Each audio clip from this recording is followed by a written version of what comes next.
The first book I want to share with you is The Adoration of Jenna Fox. This is the first book in a trilogy.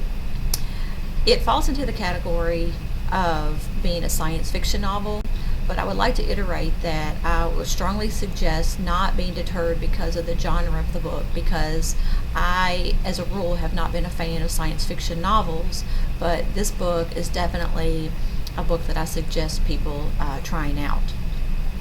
It starts off when Jenna, the main character, is in a terrible accident when she is 17 years old. Her injuries are so severe that they do not believe that she'll actually recover from the accident. She is in a coma for nearly a year, and then all of a sudden she wakes up one day.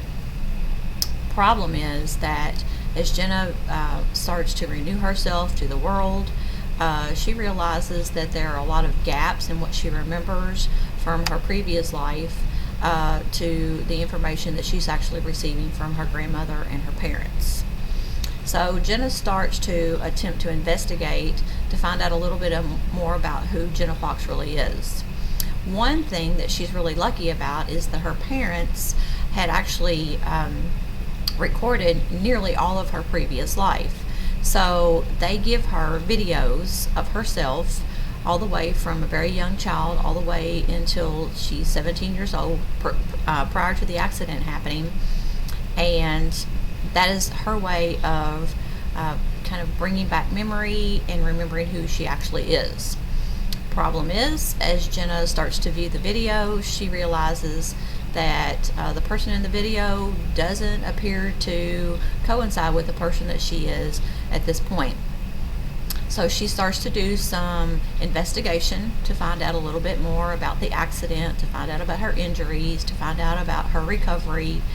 A couple of things that puzzled Jenna is that directly after her recovering from the coma, she and her family moved basically across the country from Boston to Southern California. So this is a little questionable about Jenna, about why the family would just pick up and leave all of a sudden. Her parents are very cautious about her behaviors, and they want to make sure that she doesn't get injured, that she doesn't hurt herself, and so this leads to some curiosity with Jenna. Actually, one day she is outside walking along a creek, she slips and falls, and she cuts herself. As she examines the cut, she is questionable about why there's not blood, and why deep down under her skin she sees this bluish color. So she starts to question her parents about it, which I did not mention previous to now, that her father and grandmother are actually biomedics. So this kind of starts either further investigation with Jenna.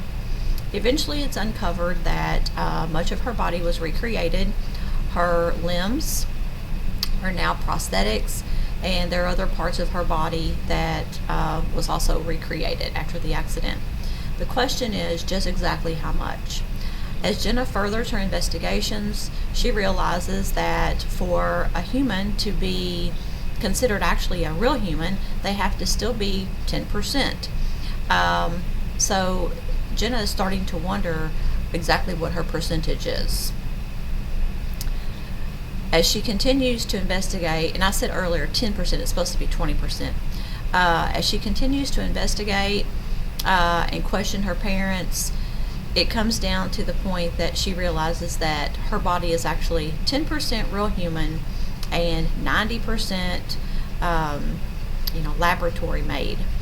So the next question is for Jenna, if she's found out by the authorities, what will be her fate? So as we finish up with the novel, Jenna receives a knock at the door. The authorities are there and they are asking for her. So if you want to find out what actually happens with Jenna, you're going to have to read the novel. Thank you.